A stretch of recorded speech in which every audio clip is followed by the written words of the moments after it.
بسم اللہ الرحمن الرحیم۔ السلام علیکم۔ شروع کرتی ہوں اللہ کے نام سے جو بڑا مہربان نہایت رحم کرنے والا ہے۔ اللہم صلی علی محمد وعلی آل محمد کما صلیت علی ابراہیم وعلی آل ابراہیم انک حمید مجید۔ اللہم بارک علی محمد وعلی آل محمد کما بارکت علی ابراہیم وعلی آل ابراہیم انک حمید مجید۔ جیسا کہ لاسٹ ویڈیو میں نے آپ کو نبی کریم صلی اللہ علیہ وآلہ وسلم کی پیدائش سے پہلے کا واقعہ بیان کیا تھا، اور میں نے آپ کو یہ بھی کہا تھا کہ میں آپ کو نیکسٹ ویڈیو میں ربیع الاول کا وظیفہ بتاؤں گی۔ تو آج کی اس ویڈیو میں آپ کو ربیع الاول کا ایک نہیں بلکہ 2 وظیفے بتاؤں گی، اور ربیع الاول کی شان اور اہمیت بھی بتاؤں گی۔ اور اس سے پہلے نبی کریم صلی اللہ علیہ وآلہ وسلم کی پیدائش کیسے ہوئی، اور آپ کو کتنے سال میں نبوت ملی، کس طرح کس نے آپ کی پرورش کی، اور کب آپ کی وفات ہوئی، یہ میں آپ کو آج کی اس ویڈیو میں بتاؤں گی۔ اور لاسٹ پہ میں آپ کو وظائف بتاؤں گی۔ تو ویڈیو شروع کرنے سے پہلے آپ سب سے گزارش ہے کہ اگر آپ میرے چینل پر نیو ہیں تو میرے چینل کو سبسکرائب کریں، اور اگر آپ اللہ کے محبوب کے دیوانے ہیں تو اس ویڈیو کو لازمی سے پورا دیکھیں، لائک کریں، شیئر کر دیں اور پیارا سا کمنٹ بھی کر دیں۔ تو چلیے شروع کرتے ہیں آج کی ویڈیو۔ ہمارے پیارے نبی آقائے دو جہاں حضرت محمد صلی اللہ علیہ وآلہ وسلم عرب کے مشہور قبیلے قریش سے تعلق رکھتے تھے۔ حضور اکرم صلی اللہ علیہ وآلہ وسلم 22 اپریل بروز پیر 571 کو مکہ معظمہ میں پیدا ہوئے۔ آپ صلی اللہ علیہ وآلہ وسلم کے والد بزرگوار کا نام حضرت عبداللہ اور والدہ بزرگوار کا نام حضرت آمنہ تھا۔ آپ صلی اللہ علیہ وآلہ وسلم کے والد کا انتقال آپ صلی اللہ علیہ وآلہ وسلم کی پیدائش سے چند ماہ قبل ہو گیا تھا۔ نبی کریم صلی اللہ علیہ وسلم کے والد حضرت عبداللہ کسی تجارتی قافلے کے ساتھ گئے تھے اور وہیں بیمار ہو کر وہیں ان کا انتقال ہو گیا، اور وہ اپنے ننیال میں تھے۔ تو اس طرح نبی کریم صلی اللہ علیہ وسلم کی پیدائش سے پہلے ہی ان کے والد کا انتقال ہو گیا تھا۔ پھر آپ صلی اللہ علیہ وآلہ وسلم کے دادا حضرت عبد المطلب نے آپ صلی اللہ علیہ وآلہ وسلم کا نام محمد صلی اللہ علیہ وآلہ وسلم رکھا۔ آپ صلی اللہ علیہ وآلہ وسلم کی عمر جب 6 برس ہوئی تو آپ صلی اللہ علیہ وآلہ وسلم کی والدہ حضرت آمنہ کا انتقال ہو گیا، یعنی جب آپ 6 سال کے ہوئے تو آپ کی والدہ کا بھی انتقال ہو گیا۔ تو آپ صلی اللہ علیہ وآلہ وسلم کی پرورش کی ذمہ داری آپ صلی اللہ علیہ وآلہ وسلم کے دادا حضرت عبد المطلب نے لے لی، یعنی 6 سال کے بعد آپ کی پرورش آپ کے دادا حضرت عبد المطلب نے کی، دادا حضرت عبد المطلب نے لے لی۔ حضرت عبد المطلب کی وفات ہونے کے بعد جب آپ صلی اللہ علیہ وآلہ وسلم کی عمر 8 سال ہوئی تو چچا حضرت ابو طالب نے آپ کی پرورش کرنے لگے، یعنی جب آپ 8 سال کے ہوئے تو آپ کے دادا کا بھی انتقال ہو گیا۔ آپ کے دادا کے انتقال کے بعد آپ کے چچا نے آپ کی پرورش کی، تب آپ کی عمر 8 سال تھی۔ اس دور میں مکہ کے لوگ بتوں کی پوجا کرتے تھے، یہاں تک کہ عرب کعبہ شریف کے اندر بھی بت رکھتے تھے، یعنی عرب کے جو لوگ تھے وہ خانہ کعبہ کے اندر بت رکھتے تھے اور ان کی پوجا کرتے تھے۔ عرب کے لوگ اس قدر جاہل اور ظالم تھے کہ اپنے بیٹیوں کی پیدائش پر شرم محسوس کر کے زندہ دفن کرتے تھے۔ اللہ تعالیٰ نے آپ صلی اللہ علیہ وآلہ وسلم کو لوگوں کے لیے عملی نمونہ بنا کر بھیجا۔ آپ صلی اللہ علیہ وآلہ وسلم کی زندگی مسلمانوں کے لیے رحمت نصب العین ہے۔ آپ صلی اللہ علیہ وآلہ وسلم ایک رحم دل نبی تھے۔ آپ صلی اللہ علیہ وآلہ وسلم نہ صرف انسانوں کے لیے بلکہ جانوروں، پرندوں، چرندوں، غرض ہر مخلوق کا خیال رکھتے تھے۔ آپ صلی اللہ علیہ وآلہ وسلم کی بے شمار صفات ہیں، ان کی زندگی حرف بحرف قرآن کی تفسیر ہے۔ ہمارے نبی صلی اللہ علیہ وآلہ وسلم بچپن ہی سے اچھے اخلاق اور عادت کے مالک تھے۔ بچپن ہی سے آپ صلی اللہ علیہ وآلہ وسلم کو کھیل کود سے کوئی دلچسپی نہیں تھی، وہ یعنی کھیل کود سے کوئی دلچسپی نہیں رکھتے تھے۔ آپ صلی اللہ علیہ وآلہ وسلم کو لوگ صادق اور امین کے نام سے پکارتے تھے، اس لیے کہ وہ بہت ہی سچے اور امانت دار تھے۔ آپ صلی اللہ علیہ وآلہ وسلم نے لوگوں کو تلقین کی کہ صرف ایک اللہ کی عبادت کرو، شرک نہ کرو، بتوں کی پوجا نہ کرو۔ وہی پیدا کرنے والا ہے، وہی مارنے موت دینے والا ہے۔ آپ صلی اللہ علیہ وآلہ وسلم عبادت کے لیے غار حرا جایا کرتے تھے۔ 40 سال کی عمر میں آپ صلی اللہ علیہ وآلہ وسلم نے اعلان نبوت فرمایا، سب انسان برابر ہیں، اچھا وہ ہے جو متقی و پرہیزگار ہے۔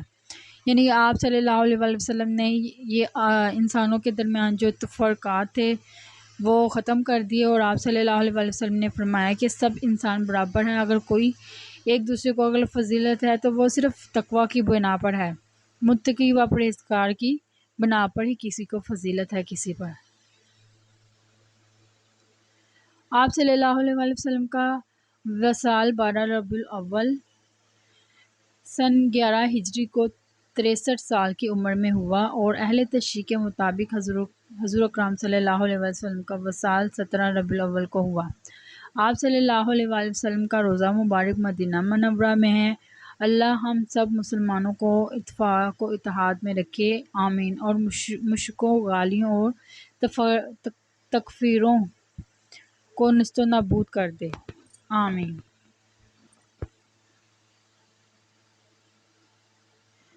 اس کے علاوہ میں آپ کو ربیع الاول کا وظیفہ بتاتی ہوں۔ یہ ربیع الاول کے 2 وظائف ہیں۔ یہ وظیفہ آپ پورے ربیع الاول میں کر سکتے ہیں، اور جو اگلا وظیفہ ہوگا وہ آپ نے 12 ربیع الاول کو کرنا ہے۔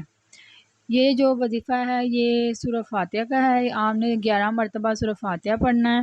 وَالْآخِرُ دُرُودِ ابراہیم، یا رحمانو یا رحیمو یا سبحانو۔ یہ آپ نے 3 تسبیحیں کرنی، یعنی 300 مرتبہ پڑھنا ہے، اور اس سے اول آپ نے 11 مرتبہ سورہ فاتحہ پڑھنی ہے۔ سورہ فاتحہ تو آپ کو پتہ ہے کون سی ہے، الحمدللہ رب العالمین، پہلی سورۃ قرآن پاک کی، الحمدللہ رب العالمین الرحمن الرحیم مالک یوم الدین، ایاک نعبد و ایاک نستعین، اہدنا الصراط المستقیم، صراط الذین انعمت علیہم غیر المغضوب علیہم ولا الضالین، آمین۔ یہ ہے سورۃ فاتحہ، اس کو آپ نے 11 مرتبہ پڑھنا ہے۔ اس کے بعد آپ نے یا رحمانو یا رحیمو یا سبحانو 300 تسبیح پڑھنی ہے۔ اس کے بعد آپ نے پھر 11 مرتبہ درود ابراہیم پڑھنی ہے، اور پڑھ کر اپنے مقصد کے لیے دعا کرنی ہے۔ آپ کا جو بھی مقصد ہوگا انشاءاللہ اس مہینے کی بابرکت سے پورا ہو جائے گا۔ یہ وظیفہ آپ 1 ربیع الاول سے لے کر 30 ربیع الاول تک جب چاہے کر سکتے ہیں۔ اور ایک یہ وظیفہ ہے جو آپ نے خاص طور پر 12 ربیع الاول کو کرنا ہے۔ 12 ربیع الاول کی جو فضیلت ہے وہ 12 ربیع الاول کا دن ہماری زندگی میں ایک خاص اہمیت رکھتا ہے۔ اس دن ہمارے پیارے نبی حضرت محمد صلی اللہ علیہ وآلہ وسلم اس دنیا میں تشریف لائے اور لوگوں کو اللہ کا سیدھا اور سچا رستہ دکھایا۔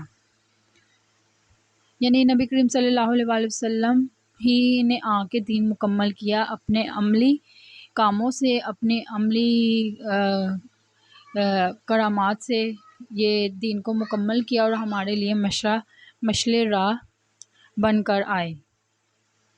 12 ربیع الاول کے دن کا وظیفہ آپ نے 12 ربیع الاول کے پورے دن میں کسی بھی وقت تنہائی میں بیٹھ جانا ہے، اور 11 مرتبہ درود ابراہیم پڑھنا ہے۔ اس کے بعد 11 مرتبہ یا اللہ یا رحمان یا غفور یا رحیم یا حنان یا منان یا دیان یا سبحان، یہ آپ نے اللہ تعالیٰ کے نام جو یہ پڑھنے ہیں، آپ نے 11 مرتبہ ان ناموں کو پڑھنا ہے۔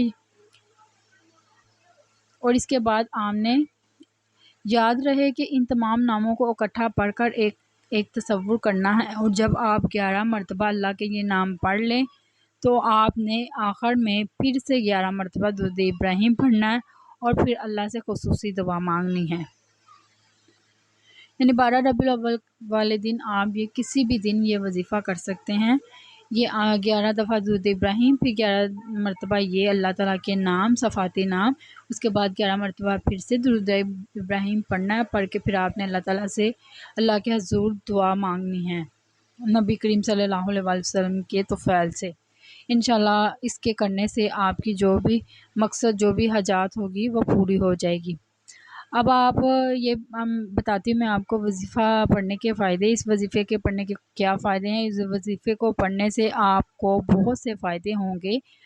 اللہ آپ کی ہر دعا کو قبول کرے گا، ٹھیک ہے، ہر مقصد میں کامیابی ملے گی، اور سب سے بڑا فائدہ یہ ہوگا کہ کہ اللہ آپ کے دشمنوں سے آپ کو محفوظ رکھے گا، دشمنوں کے ہر وار سے آپ کو محفوظ رکھے گا۔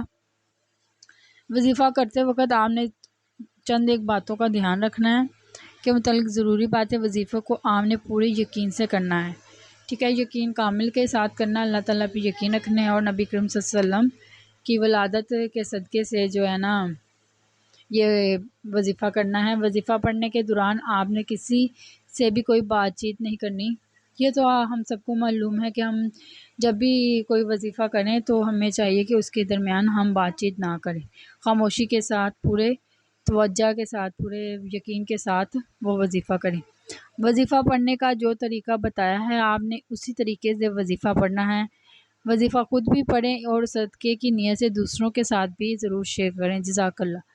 کیونکہ یہ ربیع الاول کا مہینہ ہے تو کوشش کریں کہ آپ یہ جن لوگوں کو نہیں پتہ ان کو بھی بتائیں، یہ شیئر کریں ویڈیو زیادہ سے زیادہ، اور جن لوگوں تک یہ وظیفہ نہیں پہنچا وہ بھی اس وظیفے کو کر لیں 12 ربیع الاول کے دن۔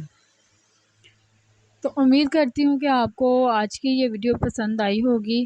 اگر آپ کو ویڈیو میں کوئی بھی چیز اچھی لگے تو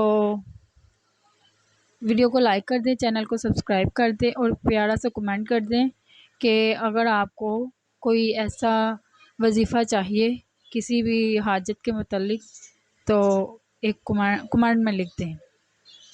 کسی نیکسٹ ویڈیو کے لیے خدا حافظ۔